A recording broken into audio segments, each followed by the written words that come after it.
కడప జిల్లా జమ్మలమడుగులో దాల్మియా ఫ్యాక్టరీ విస్తరణపై రాజకీయ విమర్శలు ముదురుతున్నాయి.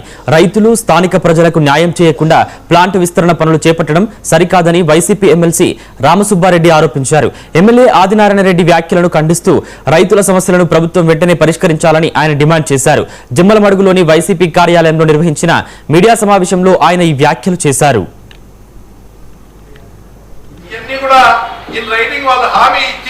ఇవన్నీ చేయలేమని చెప్పి చేయాల్సిన అవసరం లేదని రాతమూలకంగా కేంద్ర ప్రభుత్వానికి పంపారు. ఇది కరెక్ట్ కాదని చెప్పి నిలదీయాలని చెప్పి మాకు న్యాయం చేయాలని చెప్పి రైతులు పోరాటం చేశారు.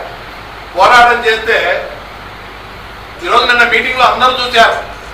ఆదినారాయణ రెడ్డి కానీ, కలెక్టర్ కానీ, భూపేశ్ రెడ్డి గారు కానీ కనీసం పునీత్ దాల్మియా చేత మీ ఫ్యాక్టరీ అది పొరపాటు పెట్టారు, మీ అధికారుల తప్పిదం వల్ల 15 సంవత్సరాలు